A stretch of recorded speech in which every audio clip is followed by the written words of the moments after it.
23 साला मुस्तफ़ा आमिर को उसके अपने ही दोस्तों ने बेदर्दी से कत्ल कर दिया।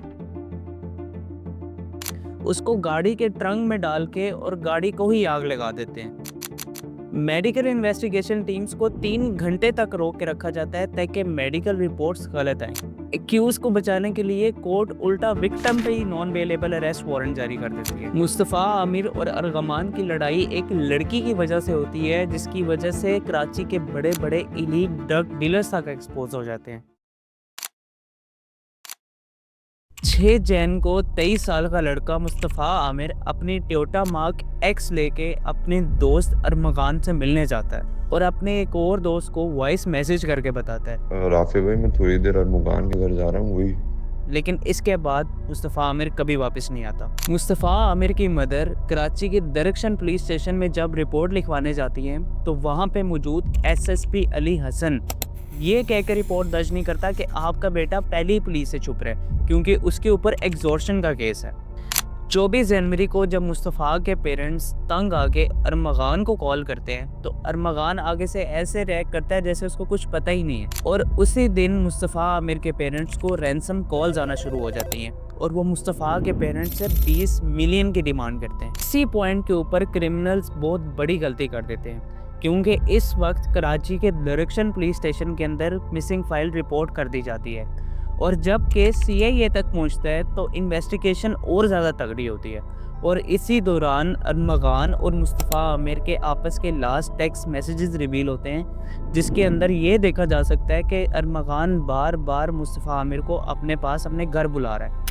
पुलिस को अरमगान पे शक होता है और वो अरमगान के घर रेड कर देते हैं, जिसके बाद अरमगान पुलिस के ऊपर ओपन फायर कर देता है और इसी फाइट के दौरान पुलिस के 2 एहलकार शदीद जख्मी हो जाते हैं, लेकिन वो अरमगान को अरेस्ट कर लेते हैं। इसके बाद पुलिस जब अरमगान के घर सर्च ऑपरेशन करती है तो उनको वहाँ पे मुस्तफ़ा आमिर का फ़ोन, 61 लैपटॉप्स, इल्लीगल वेपन और कारपेट पे ब्लड के कुछ सैंपल्स मिलते हैं। लेकिन इसके बाद भी पुलिस अरमगान से कोई यूज़फुल इन्फॉर्मेशन नहीं निकलवा पाती।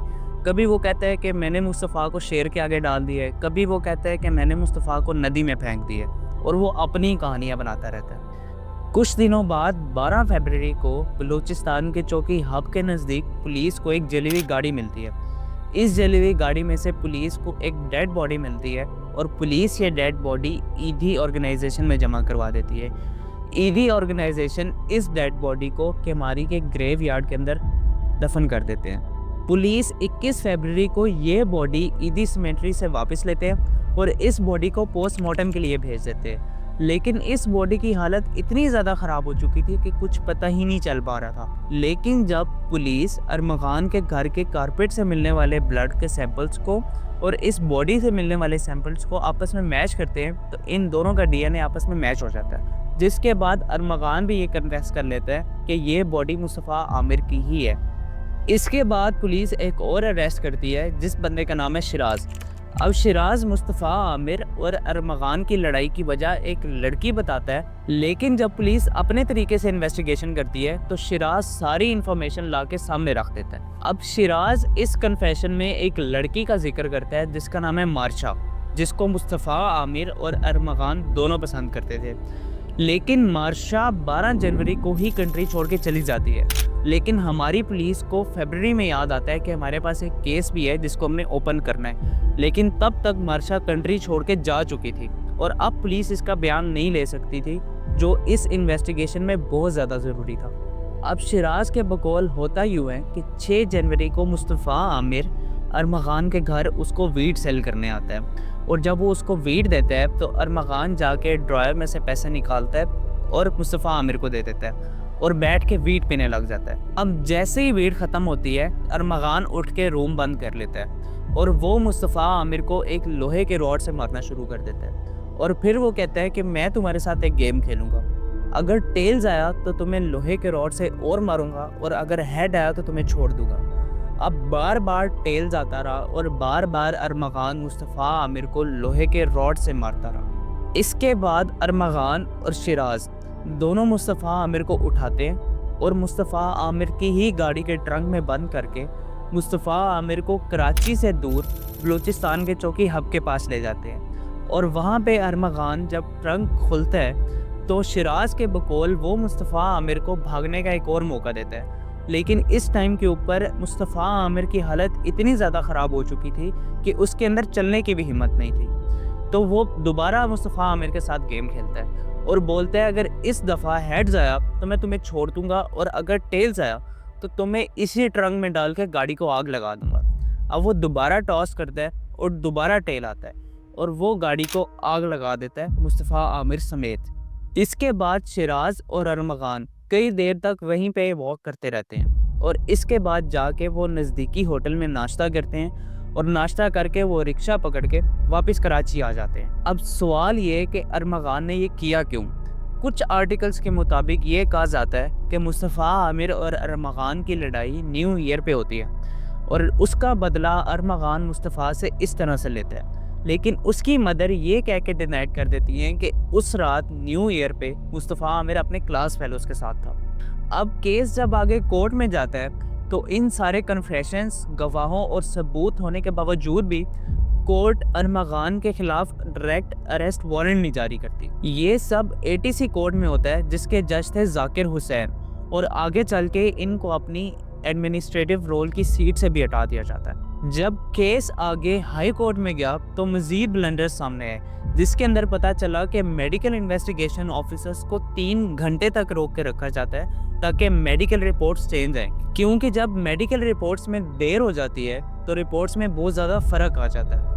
अरमगान की मेडिकल रिपोर्ट आने के बाद पता चलता है कि उसकी बॉडी के ऊपर भी इंजरी मार्क्स हैं, लेकिन बाद में ये पता नहीं चल पाता कि ये इंजरी मार्क्स पुलिस टॉर्चर की वजह से हैं या अरमगान और मुस्तफ़ा आमिर की आपस की लड़ाई की वजह से। अब एक और ब्लेंडर सामने आता है जिसके अंदर पता चलता है कि मुस्तफ़ा आमिर के ऊपर 2024 में एक FIR रजिस्टर हुई थी जिसमें मुस्तफ़ा आमिर के पास से 30 ग्राम वीड बरामद होती है।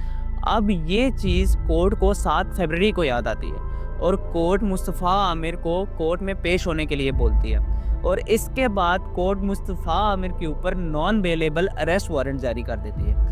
अब मैं आप लोगों को ये चीज़ बताता हूँ कि जब भी कोई इंसान मर जाता है तो उसके सारे प्रीवियस केसेस को ख़त्म कर दिया जाता है, वो फाइल क्लोज कर दी जाती है, लेकिन हमारी कोर्ट एक मरे हुए पर्सन के ऊपर नॉन बेलेबल अरेस्ट वारंट जारी कर देती है। ये हमारे जुडिशरी सिस्टम के ऊपर बहुत बड़ा सवाल है। अब सवाल ये कि जुडिशरी सिस्टम क्या वाकई ब्लंडर्स कर रही है या ये सिर्फ एक एक्यूज को बचाने के लिए सारी स्मार्ट गेम खेली जा रही है? इन्हीं कोताहियों की वजह से वीड और बाकी नशावर चीज़ें यूनिवर्सिटी और कॉलेजेस में बिल्कुल आम हो चुकी हैं और बहुत ही ईजीली अवेलेबल है। अब मेरा सवाल ये है कि हमारा नारकोटिक सिस्टम कहाँ पे है? इवन आज के दौर में ये ट्रेंड बन चुका है कि अगर आप एक इलीट ग्रुप फ्रेंड का हिस्सा नहीं है और ये चीज़ें कंज्यूम नहीं कर रहे तो आपको बहुत ही बोरिंग और बहुत ही बैकवर्ड एरिया से समझा जाएगा।